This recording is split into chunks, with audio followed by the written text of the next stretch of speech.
What's up, everybody, and welcome back to Fireside Giants. I'm your host, Anthony Rivardo, joined by my co-host, Alex Wilson. And Daniel Jones is back this week. He was out for the last 3 games as the New York Giants had him nurse up his neck injury, started Tyrod Taylor, got down to Tommy DeVito in last week's loss against the New York Jets. But in this upcoming Sunday matchup with the Las Vegas Raiders and Antonio Pierce, Daniel Jones will get the start. He said that he's been cleared for contact and he's ready to go, barring any setbacks. And we don't expect there to be any setbacks. So Daniel Jones back in the starting lineup. And now with the 2-6 New York Giants being in the position that they're in, having just traded away Leonard Williams, acquiring an additional second-round pick in the upcoming draft, it looks like the Giants are hitting the rebuild button, right? Like they are looking ahead towards the future. Maybe they realize 2-6 start to the season. We don't have much of a chance to make it into the playoffs here, so what's next? I think that's kind of the mindset that the New York Giants are taking, but what is that mindset? If that's the mindset that the front office is taking, what does that mean for Daniel Jones? Well, for me, it means that he needs to play his ass off for the final stretch of the season if he wants to keep his job as the starting quarterback of the New York Giants. Because let's face it, at 2-6, you are talking about being in that Caleb Williams sweepstake. You're talking about being in those top 5 draft picks where if the Giants fall in love with a quarterback prospect, he should be there for the taking. So if that happens, Daniel Jones needs to play well enough to make sure that that doesn't happen, that the Giants don't fall in love with a prospect because they feel confident enough in their quarterback's ability. So we're going to go ahead and preview this final stretch of the season for Daniel Jones, discuss what it means for him, and discuss how he can keep his job as a starting quarterback of the New York Giants and fend away any of the fans who are calling for a new rookie quarterback. But before we dive into all that, make sure to leave a like if you do enjoy this episode, subscribe to the channel if you are new, ring the bell so you don't miss an episode, and comment your thoughts on the topic down below in the comment section. If you're listening on Apple or Spotify, please make sure to leave us a 5-star review and go ahead and follow us on all of our social media channels at Fireside Giants. But without further ado, Alex, how are you doing today, my friend? And are you excited to get Daniel Jones back in the lineup for this Sunday matchup against the Raiders? Danny. Daniel Jones, again, primary topic of discussion as he usually is. Now, I'll tell you what right now. I'm talking about Joe Schoen the past couple days, having these conversations with you and, kind of floated it on Twitter. I have complete faith still in Joe Schoen. Why, you may ask? We actually are hitting on some late to mid-round draft picks lately. I know this, we're going to transition here to Daniel Jones, but I wanted to get this off my chest before we get started here because I think it does play into this entire equation. Is there things that Joe Schoen did wrong? Probably yes. Are there things that he's done better than Dave Gettleman and it's not even close? Absolutely yes. Let's go through those things. Micah McFadden looks like a legitimate starter. Bobby Okereke acquisition looks like an absolute stud of a signing. The incentivized 1-year deals to Paris Campbell will be gone. He's barely even used now. Wan'Dale Robinson looks like an absolute stud. I really like him. Extending Kayvon Thibodeau, extending Dexter Lawrence, getting a 2nd and a 5th for Leonard Williams. Kayvon Thibodeau looks phenomenal lately. You're looking at some really, really good pieces here. Bellinger's a solid player. We know Jalen Hyatt's a solid player. We got JMS in the 2nd round. In my personal opinion, I think we walked away with some pretty damn good draft picks. Deonte Banks, you tell me, looks like he's going to be a star. Trey Hawkins, 6th-round pick, the value we're getting out of him. Cordell Flott has looked excellent as of late. I actually really am excited to see him keep playing. Jason Pinnock, they plucked this guy off the Jets practice squad, for God's sake, and he's a starting-level strong safety for us. I think we've done well. And at the same time, very much at the same time, we've managed to clear a lot of money and get rid of bad contracts. Leonard Williams' contract, sayonara. Adoree Jackson's $19 million salary cap hit this year, sayonara after this season comes to an end. They're clearing money off the books. Now, the big narratives that people are focusing on, the Daniel Jones contract, franchise tagging Saquon Barkley, and, of course, you have Evan Neal as the draft selection. Now, let me get something off my chest right now. Everybody that's listening to this right now wanted to pick Evan Neal, including us. We were hyped. The fact that we got him at 7th or 8th overall, whatever it was, we were ecstatic. Evan Neal looked like a capable, starting above average level tackle in the NFL when we drafted him. I 150% blame coaching for his demise, not the pick itself. I do not think the pick itself was bad. I think that drafting Evan Neal was the right decision 10 times out of 10 times. You want to go see Ikem Ekwonu right now? He got absolutely demolished last weekend if you watched it. I saw a couple clips. Oh my God, he was getting destroyed. And he was at left tackle. Evan Neal, Obviously, we wanted more out of him, and he's still young. He's 22 years old, I believe. So there's still a little bit more time for him to get better and develop. I think coaching has been his worst enemy up to this point, not the pick itself. So I'm gonna say, like, I think that we can give Joe Schoen a break for that because we all agreed with it. The second thing, Daniel Jones's contract, guys. There was no other option. We could have decided to franchise tag Daniel Jones for $40 million. But if he were to have played well this year, we would have been screwed. You know what I mean? We would have been screwed. We would have been paying him $50+ million per season. And you want to look at that contract and decide if that's a good idea? That would have been an absolute devastating situation for us to be in, to have to pay him even more if he panned out. The fact of the matter is we got him on a 4-year deal, which is only a 2-year deal because we have the out after next season. And we can still draft a rookie quarterback and save money because of if you pay Daniel Jones in 2025, right? You're paying him, I think his cap hit's upward of, I think it's like 40 million, something around there. If you draft a quarterback in the first overall pick and you have Daniel Jones and you release him after 2024, you end up saving money. Like, that's the reality of the situation. You actually end up saving money. That contract is not a big deal. People are so freaking out about this contract. It's actually a really good one. It protected the Giants from having a really bad situation where Daniel Jones, is not playing well, as he isn't at the moment, and allowed us to get out of it without too much problem. But if he played really well, it looked like a really great deal. So if the opposite was happening right now, Daniel Jones was having a really good start to the season, we would have been like, oh my God, we got him at under market value. That's the game you play ultimately. The Giants ran the risk because there was nobody else out there.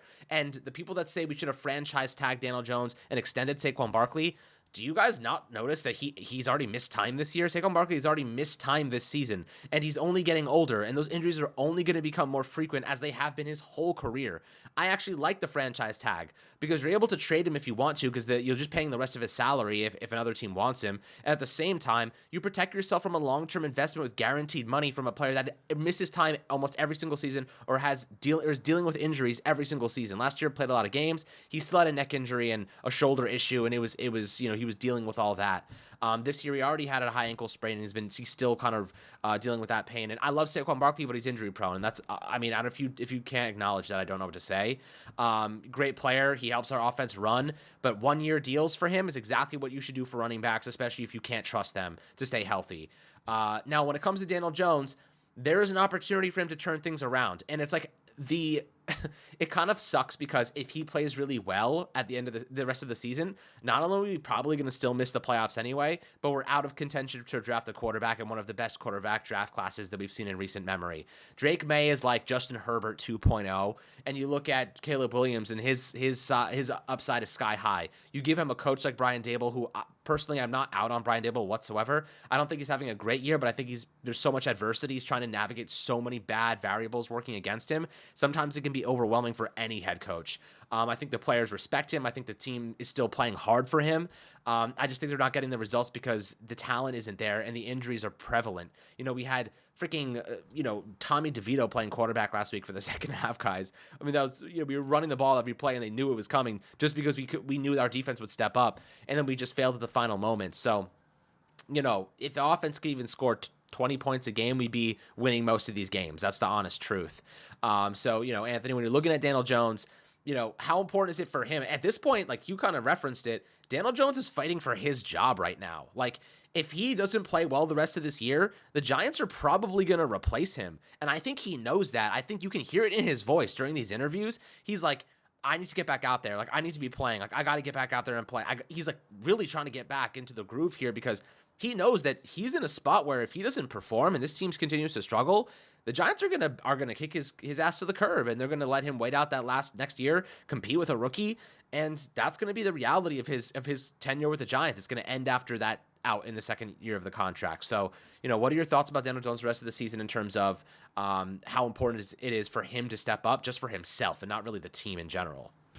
Listen, if he steps up for the team, the Giants win more games, and of course that reflects better on Brian Daboll's all-time record, on Daniel Jones' all-time record. Of course, it helps the team winning football games. All New York Giants fans, even though we know the season's likely a lost cause, we were still rooting for our team, and we wanted to see them pull off the win against the New York Jets, and we're going to be rooting for them on Sunday against the Raiders. We'll root for them no matter who they're playing, and we want to see the New York Giants win. So, of course, for the team, Daniel Jones is going to go out there and try and put in his best effort and help the team win, but for himself himself personally, really what you just mentioned right there is why he needs to play so well, and it is the draft class in and of itself. It's not necessarily the fact that the New York Giants need a quarterback or really want to draft a quarterback. Maybe they don't even want to draft a quarterback, but how can you say no to some of these prospects up at the top, right? If the Giants really do land the first overall pick in the 2024 NFL draft, and they're staring down two of the generational quarterback prospects of the last 5 years, best quarterbacks of the last 5 years to come out of the draft, they have to at least consider it, right? Don't they? I mean, I would if I were Joe Schoen, and I think that he will. And that's really the situation that Daniel Jones finds himself in. He needs to play so well that Joe Schoen just can't consider it, right? He needs to play so well that if the Giants do wind up with the first overall pick, I mean, if Daniel Jones plays well, they won't wind up with the first overall pick, but even still, he needs to do enough to say, Joe Schoen, you don't want a quarterback other than Daniel Jones. You want me. You want me leading your team week in and week out. And that's really the complex situation that Daniel Jones finds himself in. Now, I know that there are a lot of New York Giants fans that want the team to get the first overall pick, get the best quarterback available. Some fans even do want to see this team go out and tank to try and get the best quarterback available in this upcoming draft. I'm not one of those fans. I still like to watch my team win, but to each their own. But what I will say is that the Giants at 2-6, they do look like a team that's going to be picking in the top 10 once again. Now, I understand the defense is elite. If this Giants offense was even average, I think this is a playoff team. But this is by far the worst offense in the NFL, and it doesn't show any signs of life. It doesn't seem like they're going to improve at any point. And even if they do, you're talking about an improvement from 32, the rock-hard bottom floor of the NFL. How far could they possibly improve, and how many teams or how many wins can this team realistically get by the end of the season? Probably not enough to make the playoffs. So I don't care how great this defense is. It's awesome. I love the New York Giants defense under Wink Martindale. They're playing great football, but this offense, unfortunately, is dooming this team. And when you're talking about an offense, you are talking about your quarterback. That is the leader of your offense. And I'm not just saying that Daniel Jones is the problem with the offense. There are a ton of problems with the offense. But has Daniel Jones been the solution for the offense when he's been on the field this season? Well, everybody says we haven't seen Daniel Jones on the field with Saquon Barkley. Last time we saw that, they scored 31 points. They were winning when Saquon Barkley's on the field. So you're not saying Daniel Jones is a solution. You're saying Saquon Barkley is the solution. That's a really good counterpoint to that one, in my opinion. And so realistically, Daniel Jones is partly responsible for the downfall of this New York Giants offense, whether we like that or not. Listen, going into the season, I was very high on Daniel Jones. I said he would finish the year as a top 10 quarterback. I was wrong. I don't think that's going to happen anymore. He'd have to go utterly ballistic down the stretch of the season and turn this Giants season completely around, and I don't see it happening. So now the New York Giants are going to find themselves in a position. Do they just once again invest their first round pick into the offensive line and hope that makes the difference? Do they go after the best playmaker available? Do they bolster their pass rush? It's always a mixed bag when you get to the NFL draft. You never know what a team is going to do. But when you're the New York Giants and you do have a quarterback who proved that he can't rise above all of these extenuating circumstances, proved that he does still have problems with injuries, there's a lot of factors working against Daniel Jones' job security here, is essentially what I'm saying. And so the Giants are going to have to make a decision, or at least just consider making the decision of drafting one of these generational quarterback prospects. Because another factor to this, Alex, that you just mentioned, you can draft one of these quarterbacks. They don't even have to play in 2024. Patrick Mahomes is a generational quarterback. He didn't even play in his rookie season. You could see the Giants play it out the exact same way. Draft a quarterback and use Daniel Jones on this contract that he's on right now. Make it a bridge contract. Now, of course, they signed it with the intention of it being a long-term deal. They wanted Daniel Jones to establish himself as the franchise quarterback and never have that job taken from him. But now, half of the way through this first season on this deal, you're starting to question that. And that's okay, because the Giants did structure this contract in a way where they can get out of it very early and move on if they need to. And Alex, I remember when this contract was signed and we broke down the numbers, that's the reason why we praised it. We didn't praise it because we were like, thank you for handing $40 million per season to Daniel Jones. We were saying thank you for handing $40 million per season to Daniel Jones and getting a way out of it after the second season. That's why we praised the deal and thought it was such a good contract that the New York Giants signed. And now, halfway through this year, we feel even better about that because the Giants are in a very particular situation here, very curious spot that they find themselves in where their future is completely uncertain. And so Daniel Jones's future is also uncertain. But thankfully, Joe Schoen structured that contract in a way where he could get out of it. So what I think could happen here, and it'll be interesting to see if it does play out this way, but years and years ago, before Patrick Mahomes was drafted into the NFL, Alex Smith signed a long-term contract extension with the Kansas City Chiefs. He was locked in as their franchise quarterback. Even still, they made the postseason, and the Chiefs said, screw it, we're going to draft a quarterback anyways because we think that this can be a bridge contract that we can get out of in a year or two and move on with a new, younger guy for us to develop. So that's what they did. They traded away Alex Smith, I think, after the second year of that long-term contract that he signed, and they went ahead and drafted Patrick Mahomes, sat him for a year, and then that's all she wrote. Now Patrick Mahomes is arguably one of the best quarterbacks in the NFL history. So that's a strategy that the New York Giants can take. They have Daniel Jones on this long-term deal, but it doesn't need to be looked at as a long-term deal. They can look at it as a bridge deal, take the Alex Smith, Patrick Mahomes approach, and turn it into the Daniel Jones, Drake May approach. That's totally possible. Now, I know Alex Smith was more of an established veteran. He was an older player in the NFL, so it's not an exact one-to-one copy of each situation. Daniel Jones is not that old, but he is a veteran in this league. He is experienced, and when you have that experience and you have been playing in the NFL for this long and you're getting paid at that level, expectations are high. Daniel Jones needs to deliver,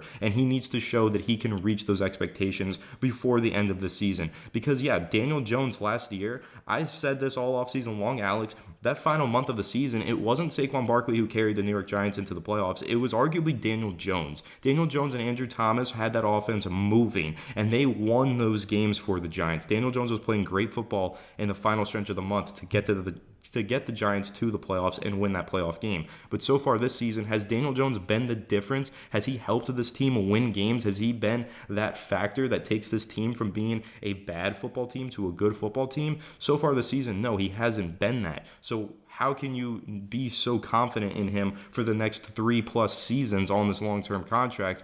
I don't think that you can be. So if you're Joe Schoen and you are in striking distance of a generational quarterback prospect, it's at least something that you have to consider. But again, it's up to Daniel Jones now, Alex, for this final stretch of the season to take all of those thoughts that Joe Schoen is having and get them out of his head. He needs to win football games. The only way that Daniel Jones can keep Joe Schoen from drafting his replacement, it's not by just playing good, it's by winning football games, because he needs to get the Giants out of striking distance for one of those quarterbacks. He needs to get to the Giants picking with the 12th or 15th pick so that they can't trade up to the 3rd overall pick to get that quarterback. So what do you think about that? How important it is not just for Daniel Jones to play well, but he needs this team to win football games more than anything to keep the Giants out of striking distance and away from drafting his potential replacement. I mean, look, if there's anyone that has their back to the wall right now, it's Daniel Jones, right? Like, he's probably sitting there on the sideline watching games that this team could have won, watching them not be able to move the football against the Jets, watching them not be able to score against the Buffalo Bills, but also watching Tyrod Taylor have some relative success, long drives, first touchdowns of the year, before the half.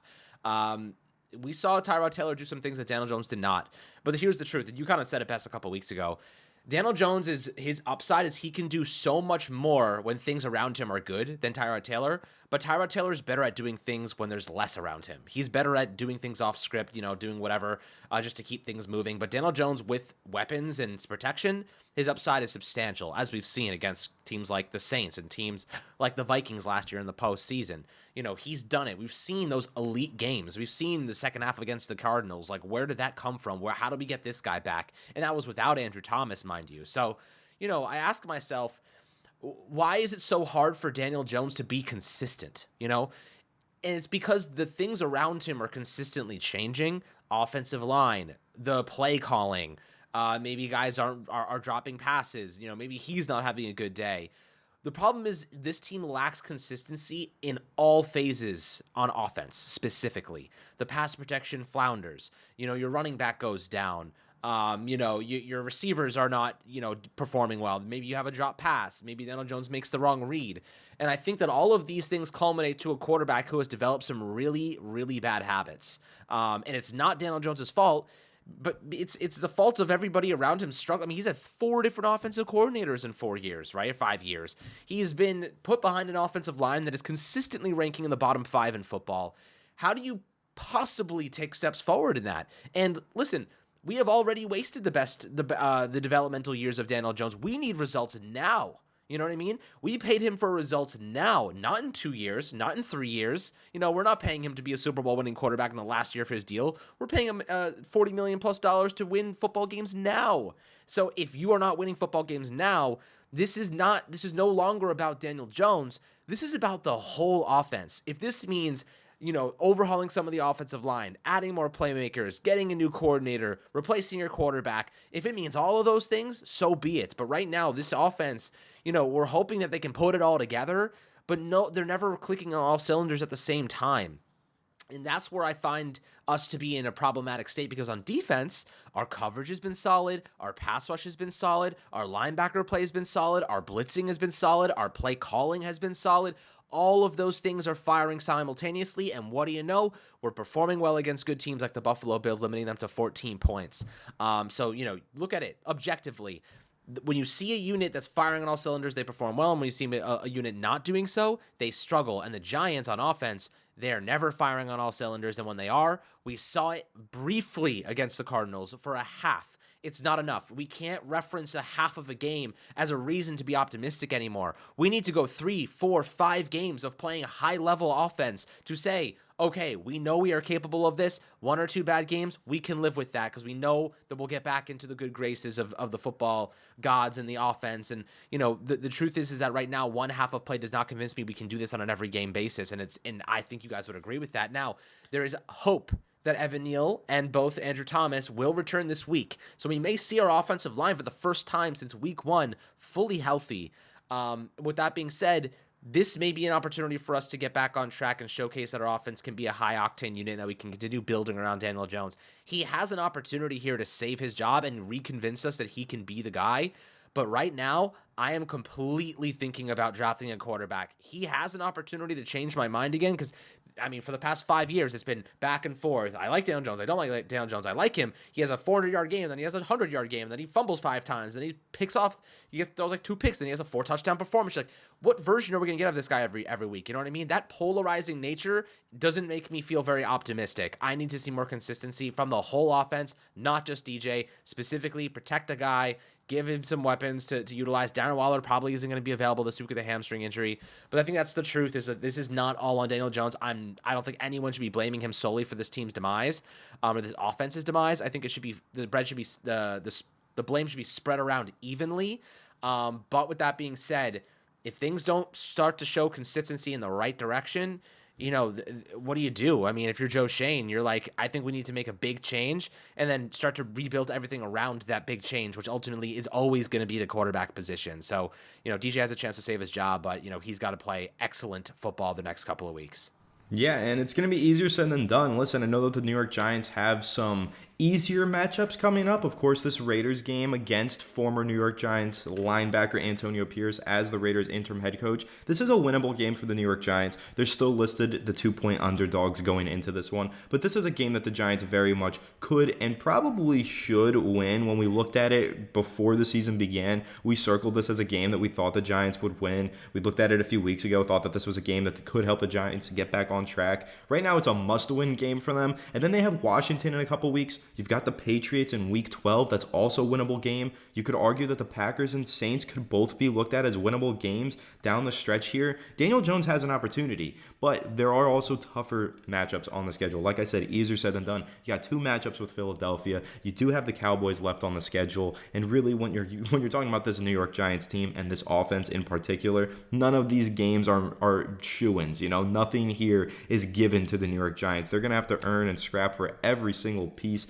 of the pie that they want. And of course, when you're looking at this offense, hopefully with Daniel Jones, it clicks better, right? That's what we're hoping for. I don't want to watch this New York Giants team on a week in and week out basis fail to score touchdowns, struggle to get the ball downfield, and settle for field goals that they may or may not make. right? I want to see Daniel Jones step into this offense, command it, and say, hey, I am the franchise quarterback. You're paying me all that money for a reason. I'm going to go lead this team to some wins. And if he does that, yeah, he'll take the Giants out of striking distance for a quarterback and hopefully probably save his job. And that's the perspective that Daniel Jones needs to start playing with, in my opinion, because it's very, very important that he picks up some wins down the stretch here for the New York Giants, not just for the success of the franchise, but pulling this team out of contention for those top quarterbacks. That's crucial for Daniel Jones. So it'll be really interesting to see how he plays. Again, there's a winnable matchup on the schedule here this Sunday afternoon, 4:25 p.m. versus the Las Vegas Raiders. I'm curious to see how Daniel Jones plays. Coming back into the lineup, he was out for the last 3 weeks, had the neck injury, and Alex, I've been saying for the past several weeks, maybe this is what Daniel Jones needed, right? Everything was spiraling out of control for the Giants offense. Maybe taking a few weeks off and resting, healing through this injury, that little break right here might be what Daniel Jones needed, just to kind of take a mental reset and get back onto the football field in a clearer mindset and play some really good football. That could totally happen. So maybe we do see a new Daniel Jones, a new version, a more hopefully consistent version of Daniel Jones for the final stretch of the season. But we'll see, right? Because we've said this way too many times before. Daniel Jones now has these factors, now has this going for him. He's going to be better. And oftentimes we just get more inconsistency, and it's not necessarily all Daniel Jones' fault, but there's always so many factors at play that hold him back and hold this team back. But for this final stretch of the season, none of those factors can even be in consideration. It's put up or shut up time for Daniel Jones. I think that he is playing for his job and playing to keep the Giants out of striking distance for one of those generational quarterback prospects. But that pretty much wraps this one up. Make sure to leave a like if you did enjoy this episode. Subscribe to the channel if you are new. Ring the bell so you don't miss an episode, and comment your thoughts on the topic down below in the comment section. If you're listening on Apple or Spotify, please make sure to leave us a 5-star review. And go ahead and follow us on all of our social media channels at Fireside Giants. But without further ado, we will catch you all in the next one. Have a good one, and let's go Giants.